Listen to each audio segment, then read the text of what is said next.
Baik, terima kasih atas kesempatan yang diberikan. Om Swastiastu. Assalamualaikum warahmatullahi wabarakatuh. Shalom. Namo Buddhaya, salam kebajikan untuk kita semua dan salam harmoni. Saya Imadega Wirawan dan beserta tim Made Wahyu Guna Negara akan mempresentasikan judul penelitian kami yang berjudul Optimalisasi Artefak Removal untuk Deteksi Stres Berbasis Sinyal Elektroencephalogram menggunakan metode Independent Component Analysis dan Relative Difference. Penelitian ini menggunakan skema penelitian tesis magister pada tahun 2025. Adapun yang melatar belakangi dari penelitian ini, yang pertama adalah tentunya setiap orang pernah mengalami stres, baik stres di dunia kerja maupun di sekolah. Tentunya dengan stres ini akan berdampak pada kesehatan mental dan produktivitas. Berbagai metode telah diusulkan, baik itu secara konvensional dengan kuesioner, wawancara, dan sebagainya, itu tentunya masih bersifat subjektif. Penelitian lain telah mengkaji dengan menggunakan pendekatan sinyal elektroencephalogram. Sinyal EEG ini menawarkan pendekatan objektif dan real time. Namun demikian, tantangan utama dalam penggunaan sinyal EEG ini pertama adalah sinyal EEG memiliki artefak dan memiliki variasi baseline antar individu. Tentunya dua tantangan ini menjadi kajian yang akan kami angkat pada penelitian ini. Nah, baik, jadi sinyal EEG dapat dilihat seperti berikut. Tentunya dengan berbagai pendekatan yang telah dikaji oleh penelitian sebelumnya dan juga beberapa temuan-temuan yang dihasilkan, maka kami akan mencoba mengusulkan kombinasi metode ICA, Independent Component Analysis, dan dikombinasikan dengan Relative Difference dalam satu model untuk melakukan removing artefak dan tentunya adalah untuk dengan proses ekstraksi fitur. Untuk proses representasi fitur, kami akan menggunakan metode 3D Cube. Kemudian dataset yang akan kami gunakan sebagai data uji dalam eksperimen ini kami menggunakan data SEM. Nah, berdasarkan kontribusi dan kebaruan yang kami usulkan, maka kami mencoba menyusun tahapan-tahapan penelitian yang kami rancang. Yang pertama tentunya kami melakukan identifikasi masalah. Kemudian studi literatur sudah kami lakukan untuk menentukan kebaruan penelitian yang kami usulkan.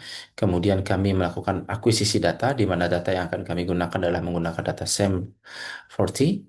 Setelah data didapatkan, maka kami akan melaksanakan tahap preprocessing, di mana pada tahap ini adalah kontribusi yang kami usulkan, di mana yang pertama adalah melakukan proses uh, removing artefak dengan independent component analysis.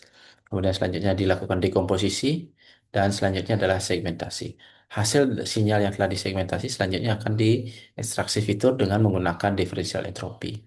Ha- Fitur yang telah dihasilkan, langkah selanjutnya dalam di improve kembali fitur yang dihasilkan dengan menggunakan pendekatan baseline reduction, khususnya adalah dengan relative difference. Hasil fitur yang telah dioptimasi selanjutnya direpresentasikan ke dalam bentuk 3D cube. Nah, hasil fitur yang telah direpresentasikan selanjutnya adalah diklasifikasikan. Nah, untuk mengukur optimalisasi dan dampak yang dihasilkan dari eksperimen ini tentu akan kami lakukan sebuah evaluasi. Dan terakhir adalah melakukan penyusunan laporan dan publikasi artikel. Nah, berikut kami jabarkan deskripsi dari dataset DIAP, di mana dataset SEM ini terdiri dari 40 partisipan, di mana 14 perempuan dan 26 laki-laki dengan rentangan usia 21,5. Channel yang digunakan adalah 32 channel EEG, kemudian alat yang digunakan adalah MOT Epoflex, dan beberapa untuk menentukan model stres menggunakan tes stroke color word, aritmatika, identifikasi gambar cermin, dan serta kondisi relaksasi. Nah, dataset ini dapat diakses pada figshare.com. Nah, selanjutnya setelah data didapatkan, kami melakukan tahapan removing artefak. Berikut ilustrasi untuk proses removing artefak. Setelah di removing artefak, langkah selanjutnya adalah dilakukan proses dekomposisi.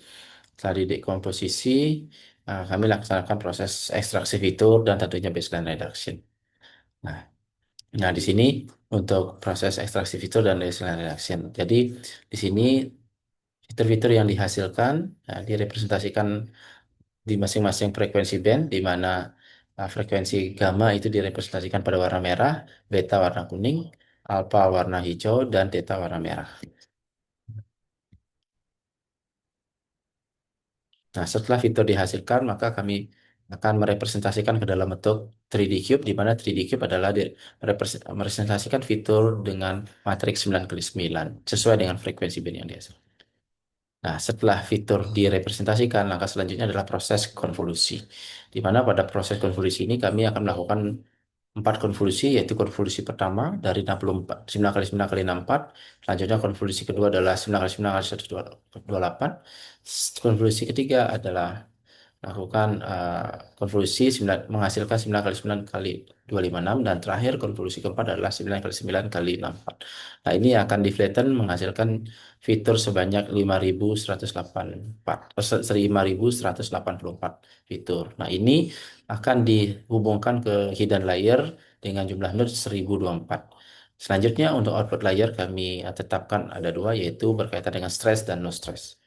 Nah, berdasarkan pengujian yang kami lakukan, karena di sini kontribusi kami adalah mengkombinasikan dua metode, yaitu ICA dan relative difference, maka kami akan menguji kombinasi kedua metode tersebut. Nah, dari hasil ini ditunjukkan bahwa akurasi precision recall dan advanced score ini menunjukkan yang cukup tinggi, akurasinya hampir mendekati 100%. Kemudian berikutnya adalah kami mencoba menguji dengan hanya ICA saja, tentunya ini berdampak pada penurunan akurasi.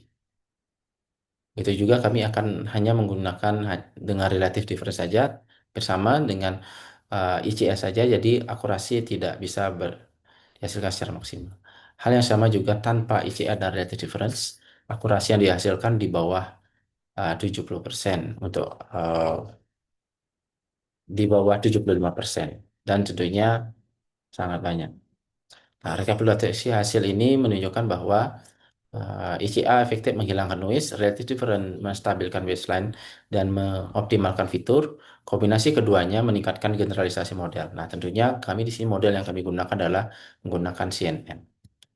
Nah, hasil luaran ini kami publikasikan pada sebuah artikel jurnal yaitu Synchron, dan berikut ada hasil publikasi artikel yang telah dipublikasi.